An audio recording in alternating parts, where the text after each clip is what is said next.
Tai laba diena visiems susirinkusiems. Šių patalpų šeimininkė, uždarydama duris, pradėjo mūsų susirinkimą. Tai dabar klausimas yra toks, kuo šiandien pradėti.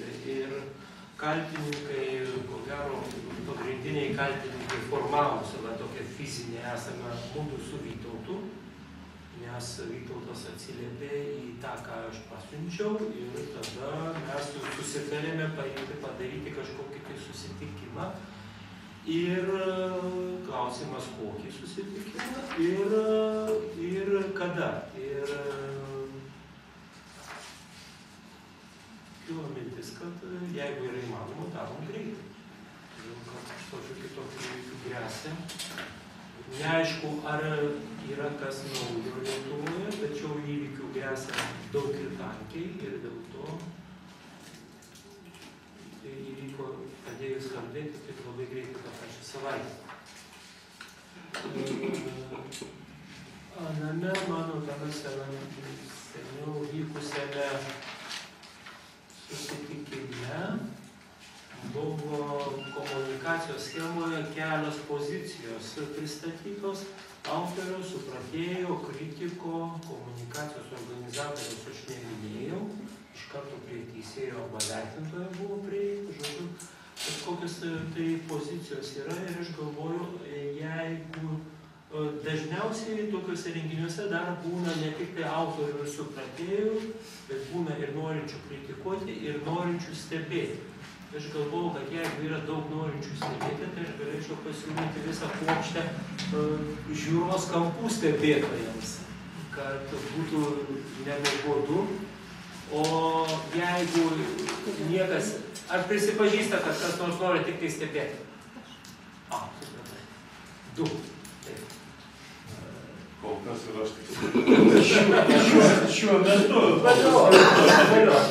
Tai gerai, tai tada aš tų puokščių kol kas tų žiūros kampų nesiūlysiu. Po to, jeigu prireiks, matysiu gelbėjimo rato, tai tada galima bus tą padaryti. Tai jums leidus, tai tada sakau taip, kad čia yra susirinkę žmonės iš nedidelis būrelis iš Klaipėdos ir didesnis būrelis iš Kauno. Vilniečių kol kas nėra. Tikimės, kad atvyks ir įsijungs į mūsų ratą ir pasakys, ką nors nuo savęs, nuo savojo rato. Ir tada gal galime pradėti iš karto, be kitų pažintinimų procedūrų. Vytautai. Aš esu Vytautas Šlanys, atvykęs iš Klaipėdos rajono,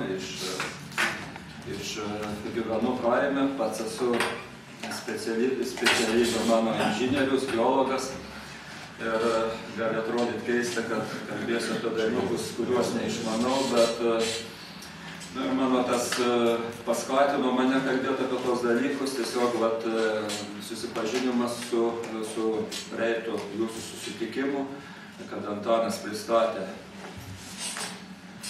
informavo, kad yra ruošiamas Lietuvos projektas, kaip Lietuvą išvesti iš tos dabartinės padėties, ir pristatė savo schemas. Tiesiog man atrodo, kad galiu kažkiek tai prisidėti, kažkokiu tai būdu tas schemas užpildyti, kažkokiu tai turiniu ir kažkiek prisidėti prie to Lietuvos projekto. Aš pereisiu daugiausiai visas tas daugmaž schemas, tiesiogiai, netiesiogiai, bet išskyrus turbūt 2 paskutinės komunikacijos, kaip Antanas pasakė, kad paskutinės 2 schemos bus jau diskusijų lygmenį, komunikacijos, stebėjimo, kritikos ir taip toliau. Mano pranešimas gali būti toks neįprastas, jo pavadinimas yra Kaip įveikti drakoną. Jūs turbūt visi esat matę vaikystėje, gal ir dabar galima dar pažiūrėti tokį seną filmuką, kaip berniukas kaimietis ten kenčia, ir jį ten, ir kiti žmonės kenčia, ir jį išnaudoja ten toks piktas drakonas. Karžygiai visi eina, ten nugali drakoną, drakonas mirė, te gyvuoja drakonas. Ir tas berniukas irgi pasiryžo nugalėti tą drakoną.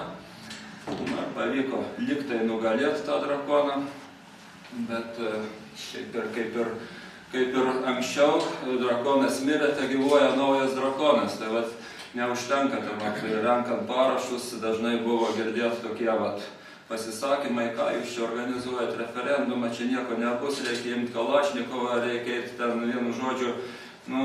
Tiesiog yra toks dalykas, kad mes nuvertę kažkokią tai valdžią, tų valdžių buvo, revoliucijų buvo, karų buvo, visokių oranžinių ir kokių ten tų revoliucijų nebuvo, bet padėtis kažkodėl išlieka ta pati, nieko nesikeičia, viskas grįžta į savo vėžes, tai gyvuoja drakonas.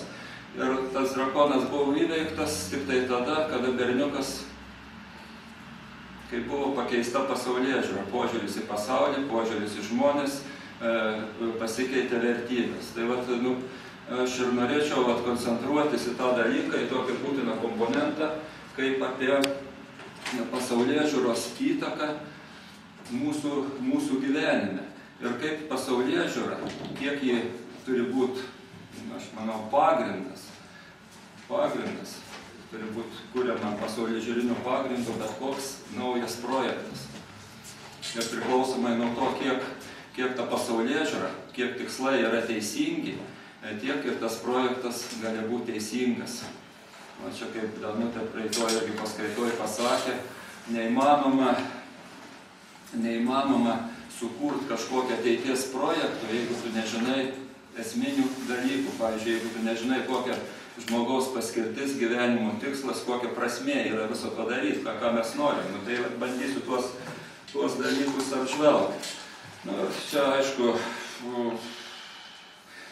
mano teiginiai gali būti kai kam tokie aštrus, radikalus, gal kai kam tokie netitinkantis jų politinių, religinių ar dar kokių nuostatų, gali būti skaudinantis. Aš tikrai nenoriu nieko įžeidinėti, mano tikslas yra tiesiog pateikti informaciją, o jau jūsų valia tą informaciją priimti, nepriimti, aišku, labai nesinorėtų, kad ji būtų priimta ar nepriimta, tai neapmastant, vis tik reikia, kai gauni kažkokią informaciją, reikia pažiūrėti, kiek ji argumentuota, kiek ji paremta faktais, kiek ji teisinga. Aišku, ten yra pas mus tie pliuralizmo laikai, kada yra daugybė nuomonių, bet absoliučiai, žiūrėkite televizijoje, vyksta įvairios diskusijos, pliuralizmas, pliurpalizmas.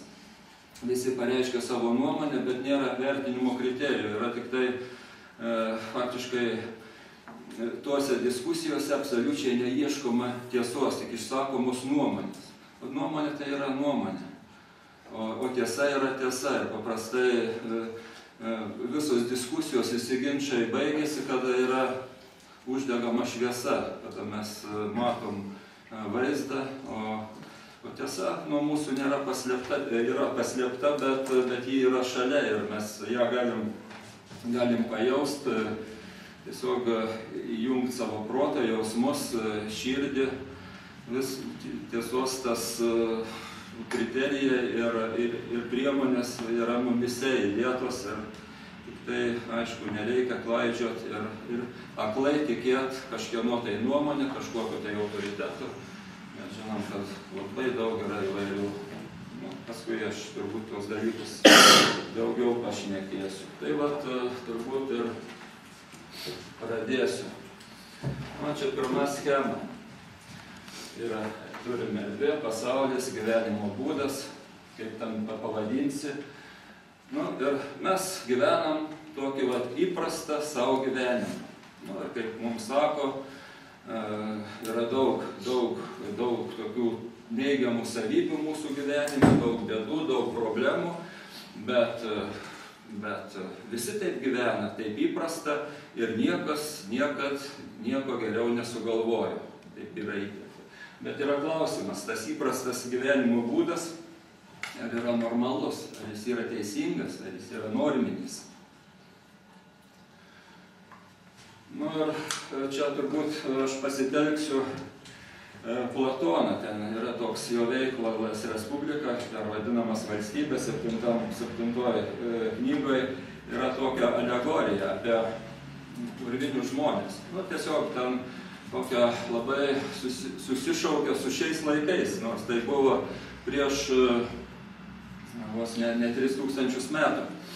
Tai va ten Platonas aprašo žmonių bendruomenę, kuri gyvena prikaustyta urve, nemato šviesos, nu tiesiog gyvena urve. Nu, ji ten prikaustyta nėra aiškinama, ar ten grandinėm, ar pančiais, ar tai koks informacinis prikaustymas. Tai yra žmonių paveikta sąmonė, taip, kad jie tam urve laikosi ir ten gyvena. Nu, ir jiems ten šarlatanai, kurie juos valdo, kurie gal uždarė tą urvą, rodo visokius paveiksliukus, visokias atrakcijas, šešėlių teatrai, laužai, ten visokių figūrėlės juda, nu, jie ten gyvena tam pasaulyje, jie ten gimė, jų vaikai gimė ir jiems įteikta, kad kito visai pasaulio nėra ir jie įtikėję, kad čia yra tas realus pasaulis ir kitokio nėra. Na, aišku, jie ten irgi kenčia ir jiems irgi sakoma, kad aišku, yra problemų, bet niekas nieko geresnio pasaulyje nesugalvojo. Ir žmonės gyvena urve, tamsoje, ten kažkiek tai šviesos ir visiškai nežino, kad kažkur egzistuoja už to urvo sienų realus pasaulis. Nu, ar jeigu mes pažiūrėtume į savo pasaulį, jeigu jau Platonui prieš 3000 metų atrodė, kad yra žmonėmis manipuliuojama, kad jie uždaryti kažkokio kultinį stebuklų ir šešėlių pasaulį, tai dabar šitam padaryti sąlygos yra žymiai geresnės. Nu, mes žinom, žmogus atsikelia iš ryto, ką jis daro, nueina į virtuvę, įsijungia televizorių, žiūri tos paveiksliukus, tos šešėlius, klausos informacijos, prasėdi darbe prie kompiuterio, ten vėl kažkokią gauna informaciją, grįžta iš darbo į tą savo vėl gelžbetoninę ar plytų urvą, įsijungia televizorių, įsijungia šlangus prie smegenų ir vėl jis yra pumpuojamas informacija. Ir kaip Kubrikas Stanlis, toks režisierius garsus, pasakė, kad dabartinis šiuolaikinis žmogus pasaulio spalvas pažįsta tik tai, jeigu pamato, pripažįsta, jeigu jas pamato tik ekrane. Jeigu tu nepamatai ekrane, jeigu tu nežmėgčia kas nors per televizorių, atrodo, kad tie dalykai yra nerealūs, jie yra tokia karikatūra amerikietiška. Tėvas pradūrė padangą ir remontuoja tą padangą. Nu, ir pribėgo vaikai, kas čia dabar, kaip čia keista. Ir jis sako, vaikinai, čia, sako, jums ne televizorius, čia realus gyvenime realiam tai pasitinka, kad, nes ypač jaunimas visą gyvenimą praleidžia prie televizorių, kompiuterių. Nu ir va toks žmogus gyvenantis urve, nu, jūs įsivaizduokit, ar jis gali suformuoti reikalingus tikslus, ar jis gali sukurti, valdyti savo gyvenimą, ar jis gali sukurti, kad ir tokią Lietuvos programą. Jeigu jis mano, kad tai yra realus pasaulis, jis net negali suvokti, kokia to gyvenimo prasmė. Jis tiesiog yra biorobotas zombis. Nu ir mūsų, jeigu mes žiūrėsim savo gyvenimą, tai mes pamatysim, kad irgi yra mokslas, yra švietimas, yra kultūra, yra atrodo, filosofija, yra politologija, yra kažkas, bet niekas nekalba apie tikslus, kur mes einam, ko mes siekiam, kokia gyvenimo prasmė, tai yra absoliučiai tokie dalykai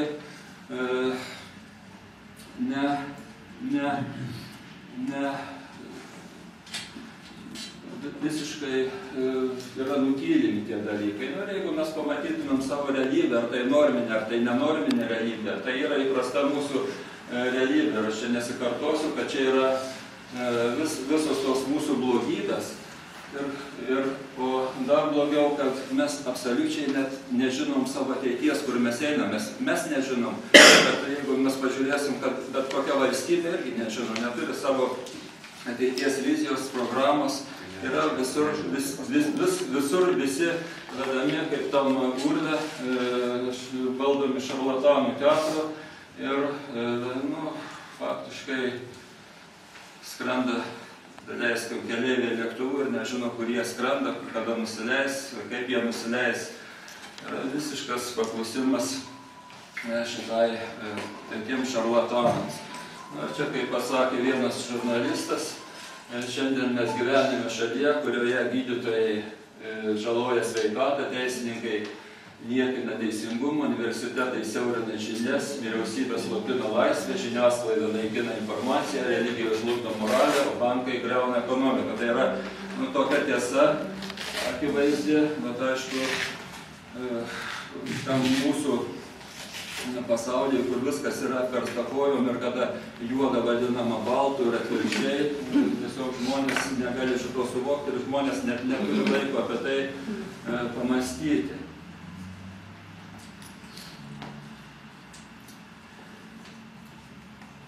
O valdymo ta schema yra paprasta, urbinių žmonių grupelė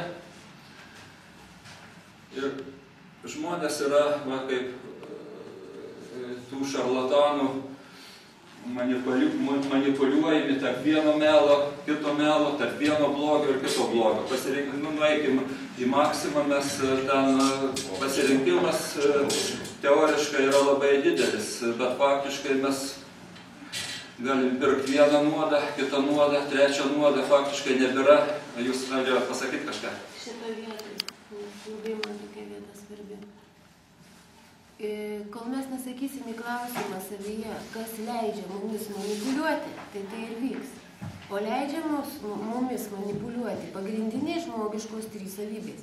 Tai yra godumas, išdidumas ir pavydas. Tai yra puikybė. Tai yra tie dalykai, tai yra per šitas savybės, kai mums duoda, tai mes ir einam į tą maksimą ir einam be proto. Tai čia problema mumise yra.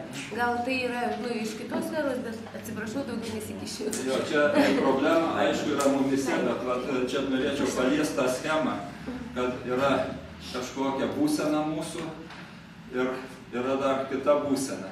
Ir einant iš vienos būsenos į kitą, mes turim kažkokį tai išorinį poveikį. Tai tas išorinis poveikis yra suformuota mūsų pasaulėžiūra, kažkokia klaidinanti koncepcija, kuri uždaro nuo mūsų tiesą.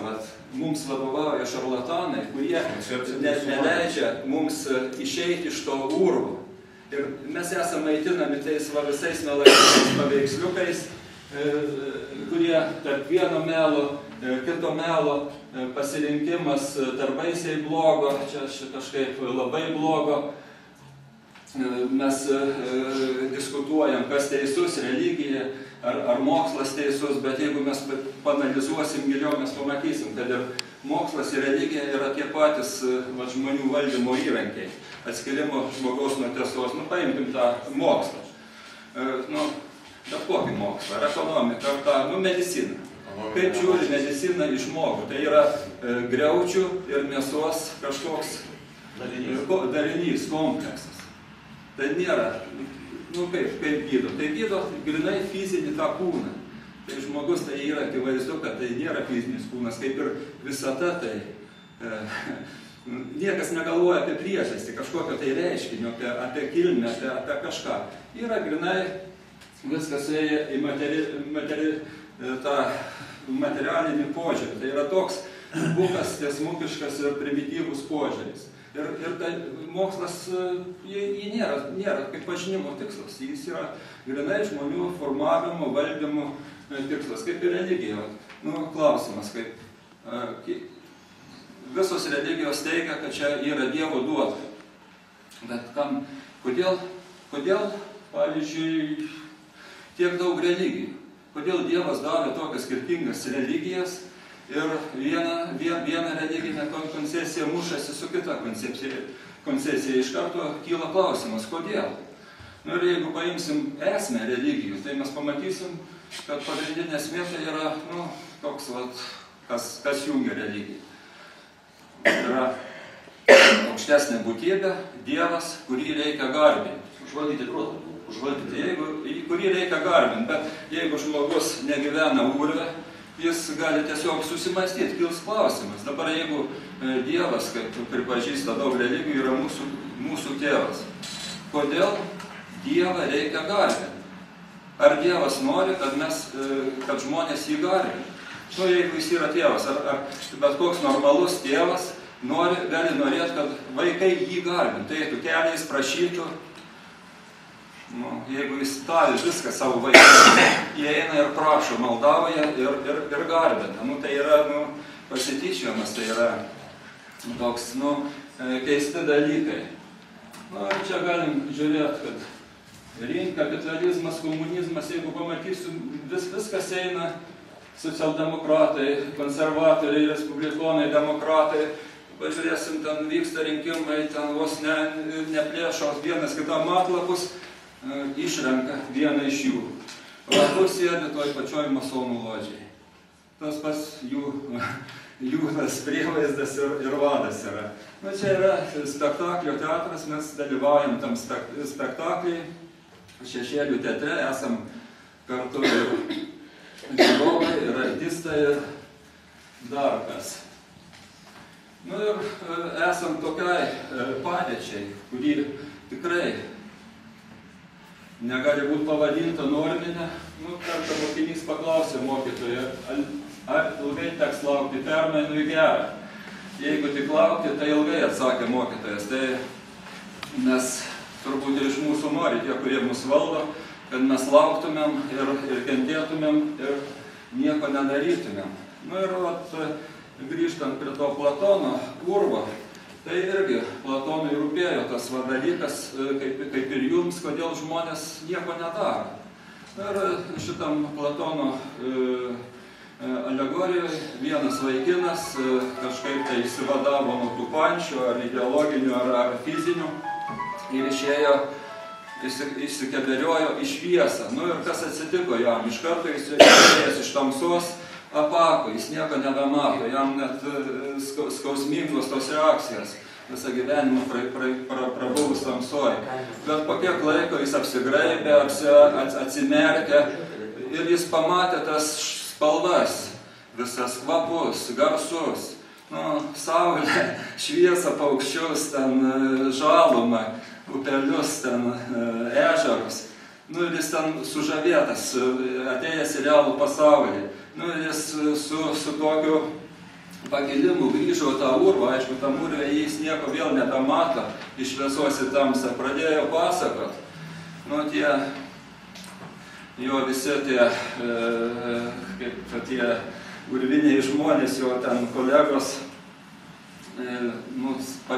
palaikė pamišėlių, kažkokiu maištininku, tas kviečia dar kažkur eit, pats išprotėjęs, kažką šneka nesąmonės, paprasčiausiai jį nužudė kaip maištininką. Nu, yra ir kitas variantas, kad jam pavyko vis tik įkalbėti to žmonės eit, bet dėja tie žmonės ėjo, ten keikė, ten sunkus kelias į tą laisvę, pamatė šviesą, įsigando tos šviesos, grįžo atgal, taip ir paliko.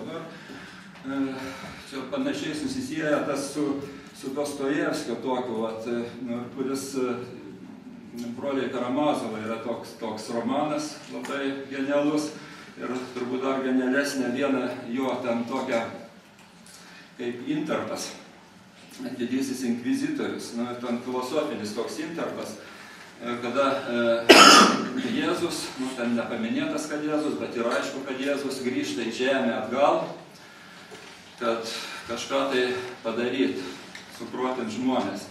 Ir aišku, jis iš karto suimamas, inkvizicija suima, patalpina į kalėjimą, ir tas didysis inkvizitorius aiškina ją, jis daug didelė tam jo kalba, bet esmė tokia, tu norėjai atnešti žmonėms laisvę, norėjai atnešti meilę, bet tai yra žmonėms per didelė našta, nes tai yra ir atsakomybė.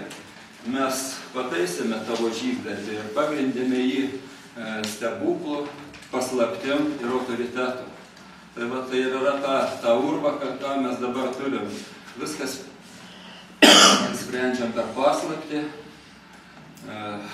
stebuklą ir autoritetas, patys nebegalvojam. Tai va, žmogui, va čia buvo Paulausko toj laidoj Naktigonė, Eglė Mirončikienė labai gerai šnekėjo būtent apie tai, kad kodėl žmonės balsuoja už tuos pačius ir už tuos pačius. Tai va, būtent tą ir pasakė, kad žmonės nenori atsakomybės. Jie kol dar kenčia, bet jie nenori iš to urvo išeiti, nes gali bijo permainų. Yra tokia psichologija, bet permainos, aišku, yra būtinas. Ir aš jau čia nebesikartosiu, kaip tą nugalėti. Ir tiesiog norint kažką, dabartiniai procesai, viskas, kas vyksta Lietuvoje, visos nesąmonės, viskas, kas vyksta pasaulyje, krizė, karas ar dar kas, niekas nekyla savaime. Viskas yra, visi tie procesai yra valdomi, visi yra suorganizuoti konkrečių žmonių, turinčių tam tikrus tikslus, programas, o tie tikslai yra ne kokie ten vienadieniai, ar 10 dienų, ar 10-mečių, tai yra 100-mečių ir gal 1000-mečių tikslai. Ir bet kokį mes, jeigu kalbam apie valdymą, mes turim turėti aišku tikslą. Aišku, jeigu mes pamastysim Lietuvos valdžia tikslo neturi. Koncepcijos, detalaus plano tam tikslui pasiekti irgi neturi. Tikslo siekimo priemonės, būdai, jeigu važiuojam automobiliu, mes iš taško A į tašką B, mūsų tikslas taškas B, mes pasirenkam automobilio markę, pasirenkam maršrutą, pasirenkam kelią, kur užsipilsim, suplanuojam ir būtina nuolatinė procesų kontrolė. O čia tai yra, kur ta schema refleksija, kada jeigu atsiranda netikėta kliūtis, jį numatyta ar nenumatyta, geriau numatyta, mes turim įvertinti tą kliūtį, pakeisti kažką tai savo toj plane, koreguoti, pašalinti kliūtį, koreguoti planą ir toliau siekti tikslo, jeigu mes norim pasiekti tikslo.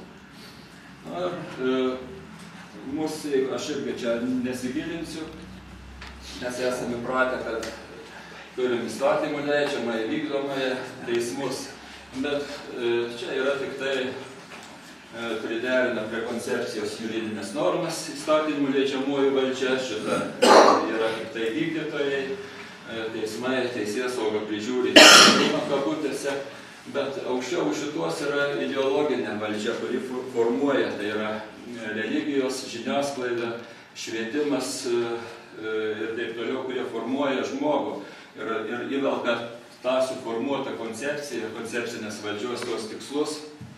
Tie tikslai mes matom, kad pagal savo gyvenimą nėra geri, jie žmogiški ir yra labai tiesiog, kad tą blogį padaryti geru, ideologinė valdžia irgi pasistengia, kad taip turi būti, tai yra gerai, vaizduoti juodą, baltų ir atvirkščiai.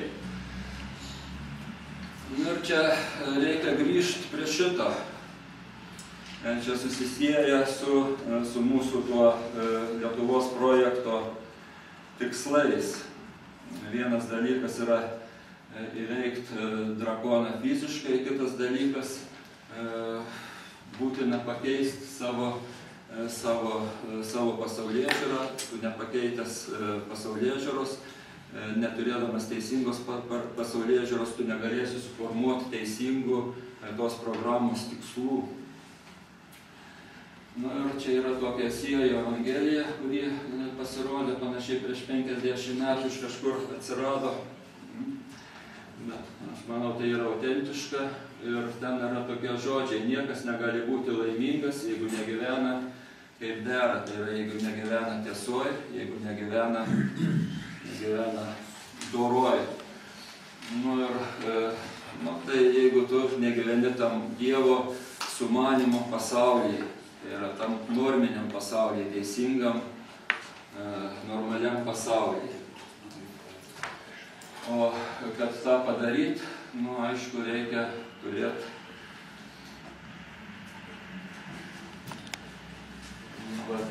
tai priklauso nuo pasaulėžiūros. Jeigu pasaulio žmogus visuomenė gali priimti, suvokti teisingai arba neteisingai. Aišku, mums bando įtikinti, kad čia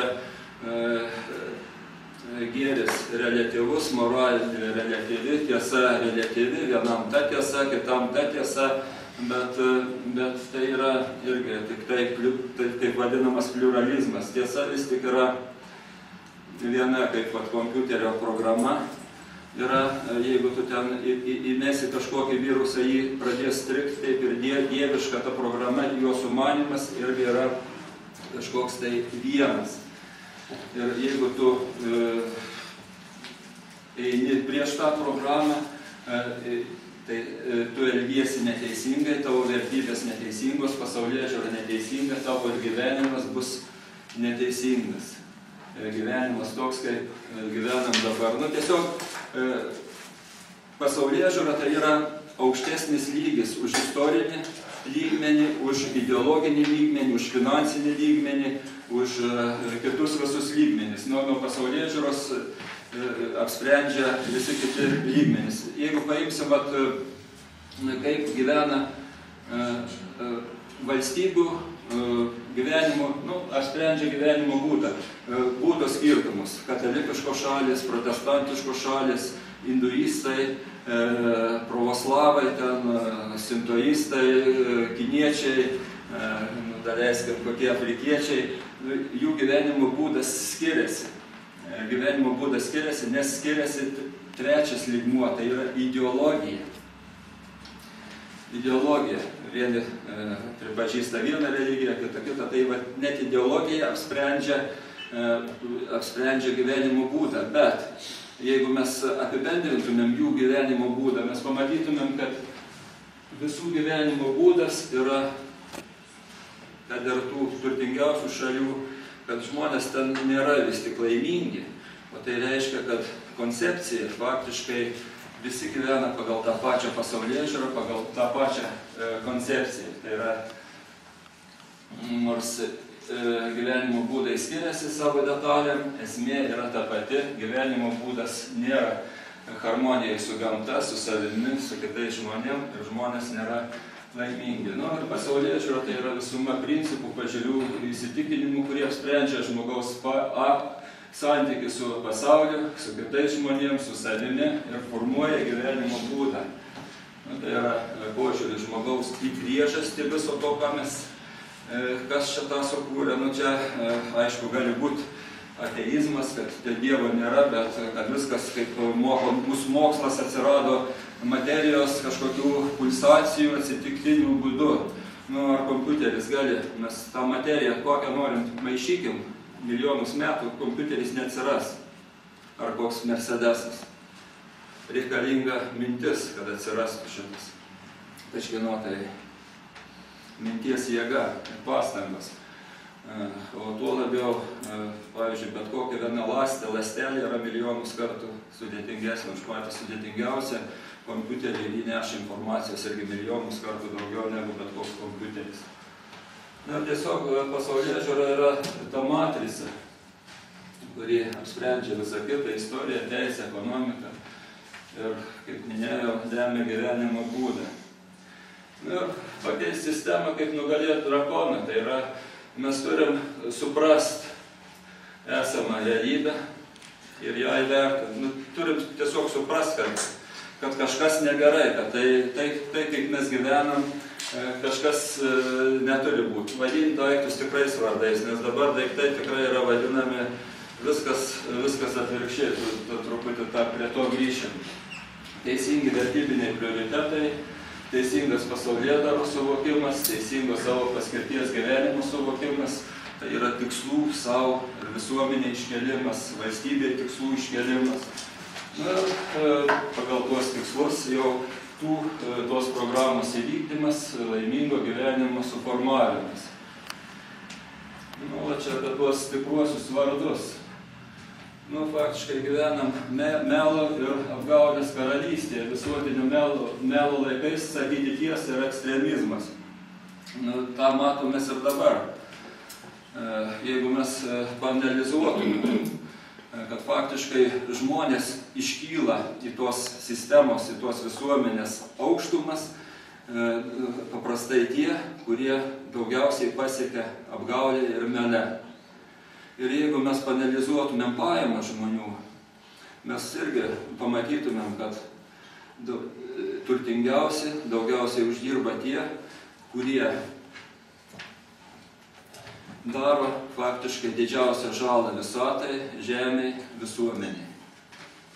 Tie, kurie neša naudą, žemdirbiai, pavyzdžiui, jie gyvena paprastai nelabai turtingai, o kokie bankininkai, tie, kurie ten naftininkai, kurie ten ardo žemės gelmes, kurie ten žiniasklaidos, kurie kuria tuos visokius baisius žmogų dezorientuojančius filmus, yra paprastai turtingiausi. Ir mes turim tokį, kaip sako, ekstremistiškai pripažinti, kad vis tik, jeigu mes nepripažinsim tiesos, mes negalim pajudėti iš to urvo. Jeigu mes galvosim, kad tam urve mūsų yra normalus, norminis, teisingas pasaulis, turim pripažinti, kad vis tik gyvenam tokiam nerealiame, dirbtinai suformuotam kultiniam pasaulyje.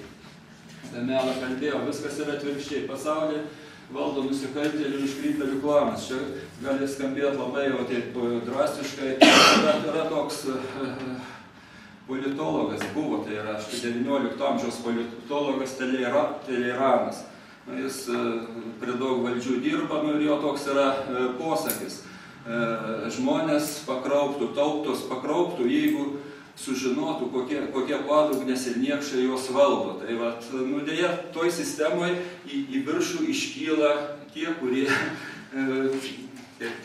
daugiausiai pasiekia apgaulę į mele ir tose visose dalykuose. Kad ir Lietuva. Mes turim pripažinti, kad Lietuvos vyriausybė nieko reikšmingo, jokio proceso nevaldo.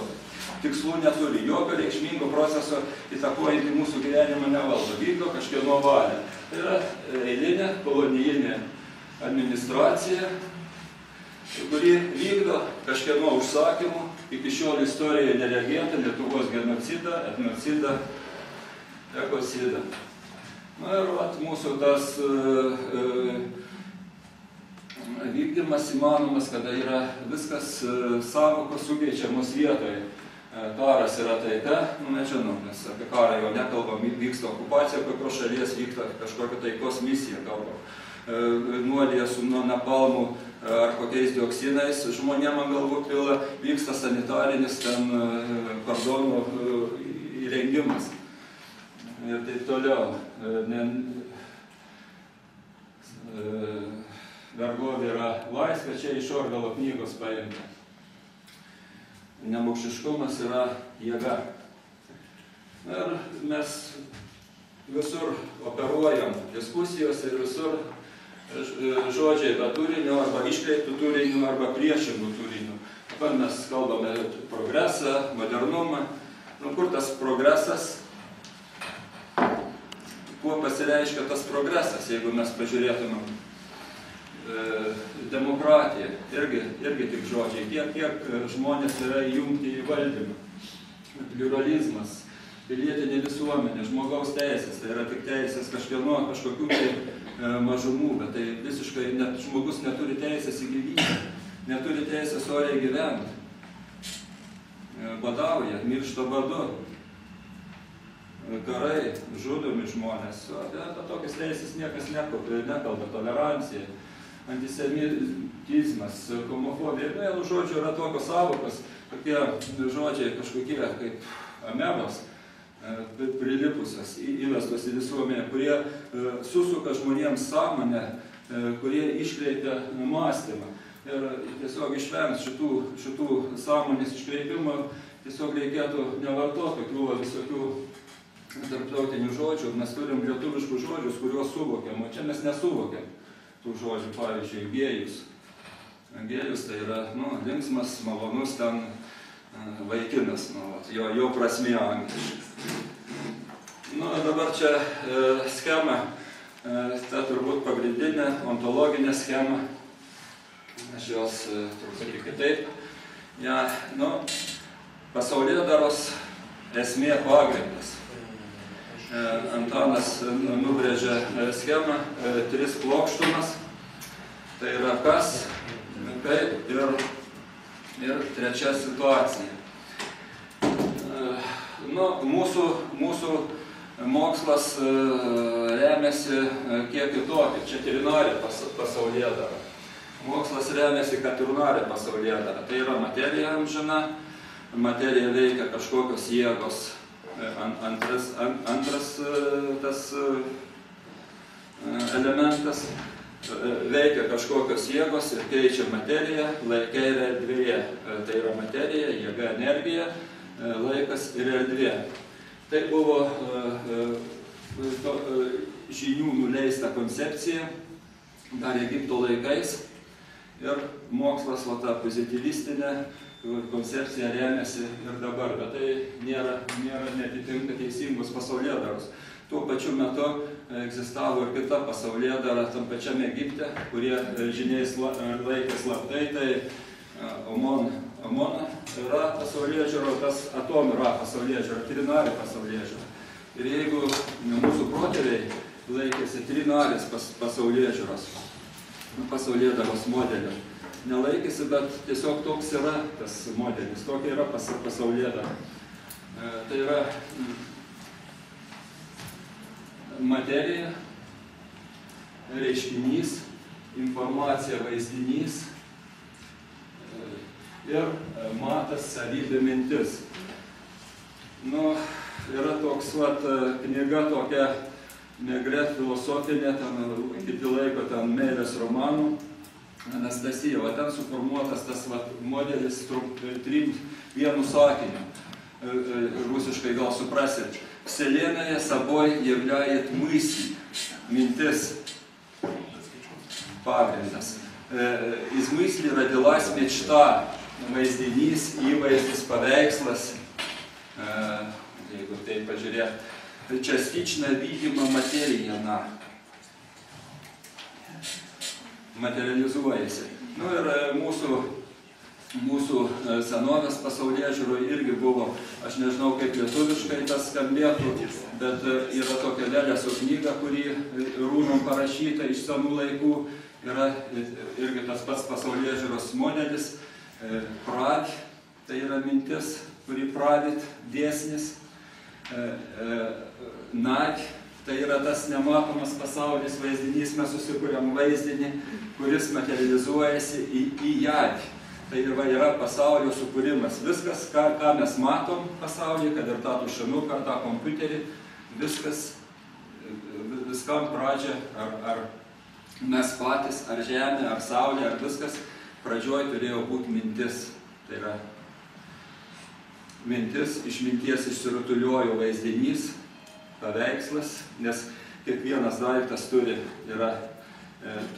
tą mintį, kaip tą matą, savybės, turi savo įvaizdį, paveikslą, vaizdinį ir yra materialus. Tai vat šitos 3 plokštumus ir dabar, kai mes keičiam vieną iš komponentų, pavyzdžiui, vadinam reiškinį kažkokiu kitokiu žodžiu. Jeigu mes viską vadinam teisingais vardais, viskas rutuliuojasi gerai, viską mes turim norminį tą pasaulį. Bet jeigu mes iškraipimo pavadinimą, iškraipytas žodis iškreipia vaizdinį, iškreiptas vaizdinys iškreipia reiškinį, materializuojasi kažkokią tai realybę, jau iškreipta, nebenorminė realybė. Tai yra labai stiprus tas dalykas ir jeigu mes pamatytumėm, kas mūsų dabartinė realybė, tai yra mūsų visų minčių suma. Mes patys, niekas kitas nekuria tuos mūsų realybės, mes patys, aišku, mes esame įtakojami šalies, bet mes patys sukūrėm tą realybę. Ir kad ją pakeist, mes turim šitą, atsiverskit laikraštį, žiūrėkit televiziją, mums tiesiog peršamos juodos mintis, beviltiškumas, be nieko.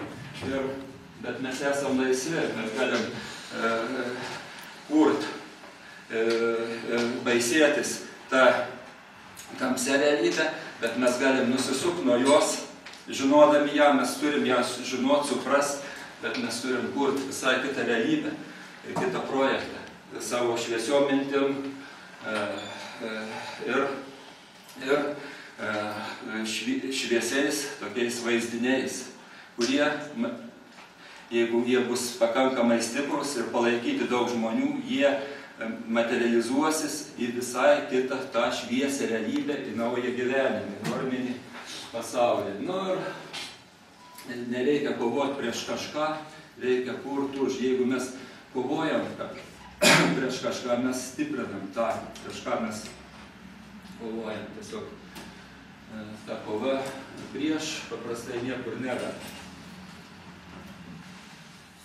Čia jau